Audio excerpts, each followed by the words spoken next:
Hello everyone, I welcome you all to defence sites. आज के इस वीडियो में हम लोग बात करेंगे इंडियन कोस्ट गार्ड के द्वारा अभी हाल ही में असिस्टेंट कमांडेंट के लिए नोटिफिकेशन जारी की गई थी। इसके बारे में जानेंगे कि इसमें वैकेंसीज़ क्या है, योग्यता क्या है, इसमें एग्ज़ाम पैटर्न क्या रहेगा और एग्ज़ाम का प्रोसीजर क्या रहता है और एग्ज़ाम कब होगा। तो चलिए शुरू करते हैं। यह असिस्टेंट कमांडेंट 01 2024 जो 2024 का पहला बैच होगा उसके लिए यह रिक्रूटमेंट जारी की गई है। देखिए, सबसे पहले बात बता दूं, जो इंडियन कोस्ट गार्ड है ये हमारे मिनिस्ट्री ऑफ डिफेंस यानी कि रक्षा मंत्रालय के अंतर्गत काम करती है। आर्मी, नेवी, एयरफोर्स के बाद चौथी फोर्स इंडियन कोस्ट गार्ड होती है।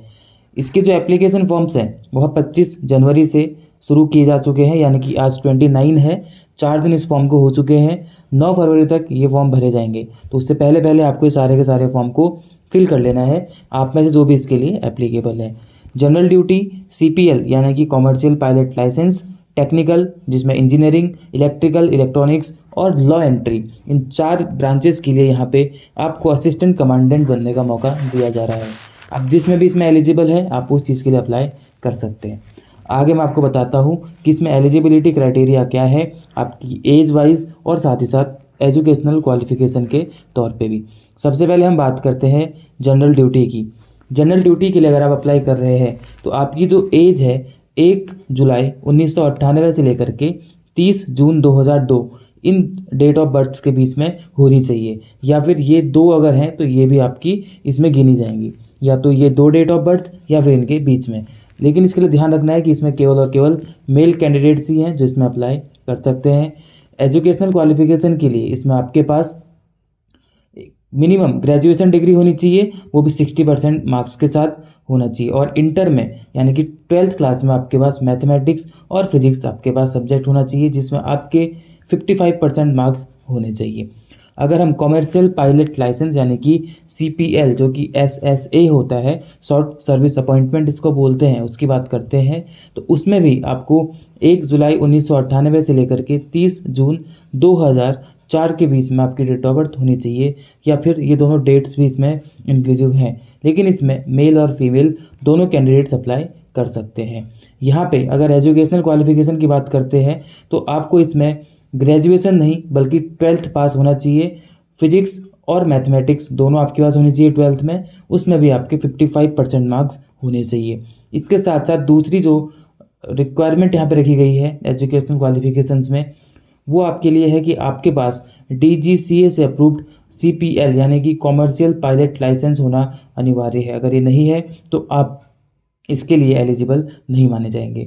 फिर आगे देखते हैं टेक्निकल एंट्री में जो मैकेनिकल ब्रांच है उसके लिए भी अगर आप डेट ऑफ बर्थ की बात करेंगे तो 1 जुलाई 1998 से लेकर के 30 जून 2002 के बीच में होनी चाहिए। यहाँ पे भी केवल और केवल मेल कैंडिडेट्स अप्लाई कर सकते हैं। आपके पास एजुकेशनल क्वालिफिकेशन में यहाँ पे इंजीनियरिंग डिग्री होनी चाहिए, कहीं से भी आपने किया हो, नवल आर्किटेक्चर, मैकेनिकल, मरीन और automotive, mechatronics, industrial and production और मेटलर्जी और डिज़ाइन और एरोनॉटिकल और एरोस्पेस, इनमें से किसी भी चीज़ में अगर आपने इंजीनियरिंग की डिग्री हासिल की है तो आप अप्लाई कर सकते हैं। लेकिन आपके 60% मार्क्स यहाँ पे भी होने चाहिए।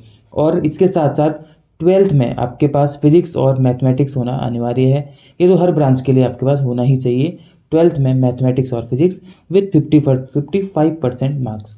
उसके बाद टेक्निकल में ही अगर हम इलेक्ट्रिकल इलेक्ट्रॉनिक्स की बात करते हैं तो यहाँ पे केवल मेल कैंडिडेट्स अप्लाई कर सकते हैं। डेट ऑफ बर्थ आपको दिख रही होगी, 1 जुलाई 1998 से लेकर के 30 जून 2002 के बीच में जो भी होगा इसमें अप्लाई कर सकता है। अगेन यहाँ पे आपके पास इंजीनियरिंग डिग्री होनी अनिवार्य है। लॉ एंट्री की बात करते हैं तो लॉ एंट्री में आपकी जो डेट ऑफ बर्थ है 1 जुलाई 1994 से लेकर के 30 जून 2002 के बीच में, या फिर ये दो डेट्स भी हो सकती हैं। यहाँ पे मेल और फीमेल दोनों कैंडिडेट्स अप्लाई कर सकते हैं। यहाँ पे इंटर की बात नहीं की गई है, यहाँ पे आपके पास लॉ में डिग्री होना अनिवार्य है, वह भी 60% मार्क्स के साथ। यानी कि लॉ एंट्री को छोड़ के बाकी जितनी भी एंट्री है सब में आपके पास 12th में फिजिक्स और मैथमेटिक्स होना अनिवार्य है विथ 55% मार्क्स। लेकिन लॉ एंट्री में आपके पास ग्रेजुएशन होना चाहिए लॉ में, ठीक है, लॉ की डिग्री आपके पास होनी चाहिए विथ 60% मार्क्स। यहाँ पे लिखा गया SSA मतलब क्या है। SSA है आपका शॉर्ट सर्विस अपॉइंटमेंट, जहाँ पे आप लोग को 8 साल की सर्विस करते हैं जिसको आप फर्दर एक्सटेंड कर सकते हैं 10 साल तक। उसके बाद फिर एक्सटेंड कर सकते हैं 14 साल तक। इसमें कुछ रिलैक्सेशन दी गई है, जैसे SC ST के जो कैंडिडेट्स होते हैं उनको 5 साल तक का इस रिलैक्सेशन दिया जाएगा, या फिर जो OBC हैं जो कि नॉन क्रीमी लेयर में आते हैं उनको यहाँ पे 3 साल तक का रिलैक्सेशन दिया जाएगा, बशर्ते कि उनको अपना जो रिक्वायरमेंट वहाँ पे डॉक्यूमेंट होता है उनको पेश करना पड़ेगा। ठीक है, इसके साथ साथ maximum 5% relaxation in aggregate in the degree certificate for SC ST candidates. जो SC ST कैंडिडेट्स हैं उनको 5% का रिलैक्सेशन भी दिया जाएगा यहाँ पे मार्क्स में या डिग्री में, ये बात भी यहाँ पे की गई है। तो बेसिकली बात क्या थी, OBC को 3 साल का, SC ST को 5 साल का रिलैक्सेशन यहाँ पे एज में दिया जाएगा। अब हम बात करते हैं इसमें वैकेंसी कि इसमें टोटल वैकेंसी इस बार क्या क्या दी गई है। सबसे पहले जनरल ड्यूटी की बात करेंगे तो यहाँ पे टोटल कितनी वैकेंसी हैं, 40 वैकेंसीज हैं GD में अगर आप असिस्टेंट कमांडेंट बनना चाहते हैं तो। ठीक है, CPL में अगर आप बनना चाहते हैं टोटल 10 वैकेंसीज यहाँ पे हैं। अगर आप टेक्निकल इंजीनियरिंग में हैं तो आपको यहाँ पे 6 वैकेंसीज मिलेंगी। टेक्निकल इलेक्ट्रॉनिक्स में है या इलेक्ट्रिकल में है तो यहाँ पे आपको 14 वैकेंसीज मिलेंगी। लॉ के लिए यहाँ पे केवल 1 वैकेंसी दी गई है। ठीक है, ये इस तरीके से यहाँ पे वैकेंसी का डिस्ट्रीब्यूशन आपके सामने रखा गया है। ये सारी टेंटेटिव होती हैं, इनको घटाया या फिर बढ़ाया भी जा सकता है। आगे देखते हैं सिलेक्शन प्रोसीजर। कोई भी अगर आप एग्ज़ाम देते हैं तो एग्ज़ाम का फॉर्म भरने से पहले और उस एग्ज़ाम को क्लियर करने से पहले आपको ये पता रहना चाहिए, आपके माइंड में क्लियर होना चाहिए कि उस एग्ज़ाम का प्रोसीजर क्या है, कितने स्टेजेस में वो एग्ज़ाम होगा और क्या क्या उसमें चीज़ें होती हैं। ठीक है, अगर हम कोस्ट गार्ड में असिस्टेंट कमांडेंट की बात करते हैं तो पहले इसमें रिटन एग्ज़ाम नहीं होता था, लेकिन पिछले कुछ टाइम से इसमें रिटन एग्ज़ाम ले रहे हैं। तो इसमें सबसे पहले FCAT जैसे कि एयरफोर्स कॉमन एडमिशन टेस्ट होता है, वैसे स्टेज 1 होती है जिसमें यहाँ पे CG CAT होता है, यानी coast guard common admission test यहाँ पे देखने के लिए आपको मिलता है। इसमें अगेन वही आपके सब्जेक्ट्स रहते हैं 4 GD के लिए। अगर आप इंजीनियरिंग ब्रांच से हैं तो वहाँ पे आपके लिए इंजीनियरिंग के सब्जेक्ट आपको देखने के लिए मिलेंगे, वो मैं आपको आगे बताऊंगा। तो बेसिकली जो पहला स्टेज है वो आपका CG CAT यानी कि रिटन एग्जाम है, जहाँ पे आपको 100 क्वेश्चंस देखने के लिए मिलते हैं और 4 मार्क्स का एक क्वेश्चन यानी कि 400 मार्क्स का ये आपका पेपर देखने के लिए मिलता है, जो कि 2 घंटे का होता है। ठीक है, आपको यहाँ पे दिख रहा होगा सेक्शन 1, सेक्शन 2, सेक्शन 3। आपने जिस भी ब्रांच के लिए अप्लाई किया है, जो सेक्शन 1 है ये आपका GD ब्रांच है, सेक्शन 2 आपका इंजीनियरिंग ब्रांच है जहाँ पे आपका क्या है मैकेनिकल या फिर इलेक्ट्रिकल है, तो सेक्शन 3 है वो आपका इलेक्ट्रॉनिक्स ब्रांच है। तो जब हम GD ब्रांच की बात करते हैं जो कि सेक्शन 1 है, तो वहाँ पे आपके 4 सब्जेक्ट्स यानी कि English, reasoning, general science, mathematical aptitude, general knowledge, ये 4 सब्जेक्ट्स आपको देखने के लिए मिलते हैं और सबके यहाँ पे 25-25 क्वेश्चंस होते हैं, जो कि टोटल मिला के आपके 100 क्वेश्चंस होते हैं और एक क्वेश्चन आपका 4 मार्क्स का।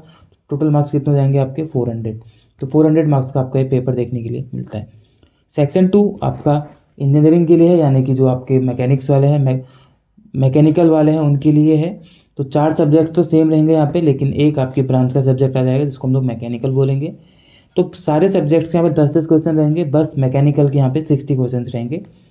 तो टोटली 100 हो जाते हैं और एक क्वेश्चन 4 मार्क्स का, तो टोटल 400। सेक्शन 3 में आपका इलेक्ट्रिकल या इलेक्ट्रॉनिक्स इन दोनों के लिए होगा, जहाँ पे अगेन आपके चारों सब्जेक्ट्स में 10-10 क्वेश्चन, लेकिन इलेक्ट्रिकल या इलेक्ट्रॉनिक्स में आपके 60 क्वेश्चन होंगे। एक क्वेश्चन 4 मार्क्स का, यानी कि टोटल 400 मार्क्स का होगा और ड्यूरेशन इसकी कितनी रहती है, 2 घंटे की रहती है।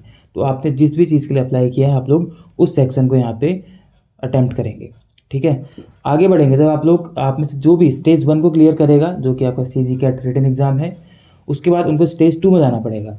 आर्मी, नेवी, एयरफोर्स के लिए CDS, NDA जो ऐसे एग्जाम्स होते हैं उनमें आपकी SSB रहती है। तो यहाँ पे भी बेसिकली वही SSB है, लेकिन इस SSB को यहाँ पे 2 पार्ट्स में लिया जाता है। इसका पहला पार्ट है PSB, प्रिलिमिनरी सिलेक्शन बोर्ड, जो कि इस एग्ज़ाम प्रोसीजर का सेकंड स्टेज है। सेकंड स्टेज केवल और केवल यहाँ पे क्वालिफाइंग नेचर का होता है, इसके मार्क्स आपके मेरिट में आगे जा कर के नहीं जुड़ते हैं। यहाँ पे बेसिकली आपका 2 तरीके के टेस्ट होंगे, एक CCBT और एक PPTT। CCBT क्या होता है, कंप्यूटराइज्ड कॉग्निटिव बैटरी टेस्ट, और PPTT होता है picture perception and discussion test. ये 2 टेस्ट होंगे, इसके आधार पे आपको यहाँ पे स्क्रीन इन या फिर स्क्रीन आउट किया जाएगा। जो आउट होंगे वो बाहर हो जाएंगे, जो इन होंगे उनको आगे स्टेज 3 के लिए भेजा जाएगा। जो स्टेज 3 रहेगी वो आपकी FSB यानी कि फाइनल सिलेक्शन बोर्ड होता है, ये आपका स्टेज 3 रहता है। इस स्टेज में जो आपके मार्क्स आएंगे वो मार्क्स आपके आगे जाके मेरिट में जुड़ेंगे, तो यहाँ पे आपके मार्क्स मैटर करते हैं। अगेन जो FSB है यह वही आपका प्रोसीजर है जहाँ पे आपकी SSB होती है ना, आर्मी, एयरफोर्स और नेवी में, वही एसएसबी यहाँ पे रहती है, 4-5 दिन का रहेगा आपका फाइनल सिलेक्शन बोर्ड। इसमें आपका पर्सनैलिटी टेस्ट, आपके psychology test, group task, interview, ये सारी की सारी चीज़ें यहाँ पे देखी जाती हैं 5 दिन तक, ठीक है। तो आपको यहाँ पे अच्छा परफॉर्म करना होता है बेसिकली, तो ताकि आपके मार्क्स आगे जा कर के बढ़े और आप लोग क्वालिफाई कर सकें। उसके बाद जब जो भी इसमें क्वालिफाई करेगा स्टेज 3 को, उसके बाद उनको भेजा जाता है स्टेज 4 यानी कि मेडिकल एग्जामिनेशन के लिए, जहाँ पे उनको पूरी तरीके से फिट होना अनिवार्य है। अब इनकी मेडिकल रिक्वायरमेंट्स क्या क्या है, ये पूरी फोर्सेस के लिए एक ही रहती हैं, आप इसको कहीं भी जा करके देख सकते हैं, ठीक है। तो ये 4 स्टेजेस हो गई। अब एक जो पहली स्टेज थी वो, और जो थर्ड स्टेज है ये, इन दोनों के मार्क्स आपके जुड़ते हैं, इसके आधार पर आपकी फाइनल मेरिट बनती है। तो स्टेज 5 आता है। स्टेज 5 आपका इंडक्शन होता है, जहाँ पे आपको INA एजीमाला में बुलाया जाता है, ठीक है। आपके कोर्स के लिए, आपको ट्रेनिंग के लिए बुलाया जाता है। आपकी जब फाइनल मेरिट लगेगी उसके बाद जो लोग वहाँ पे शॉर्टलिस्ट होंगे उनको स्टेज 5 के लिए बुलाया जाता है।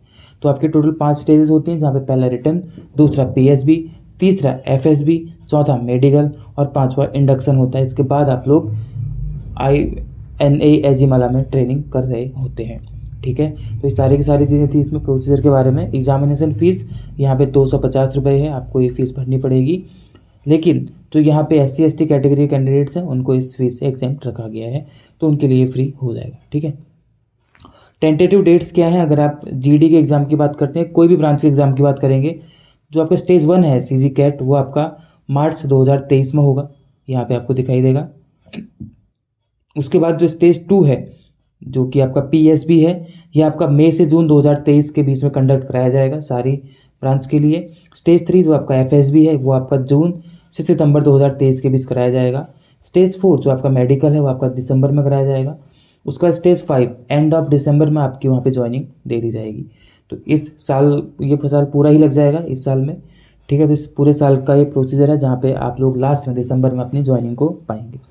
तो आप सभी को आपके इस एग्ज़ाम के लिए ऑल द वेरी बेस्ट। इसके लिए और जितनी भी चीज़ें होंगी मैं अपने चैनल के माध्यम से आपको प्रोवाइड कराता रहूँगा। इसके साथ साथ कोई भी एग्ज़ाम आपका होता है डिफेंस रिलेटेड, उसके बारे में कोई क्वेरीज आपकी होती हैं, आप लोग कमेंट सेक्शन में डाल सकते हैं, उसको भी मैं यहाँ से सॉल्व करने का ट्राई करूँगा, ठीक है। तो फिर ध्यान रखिए।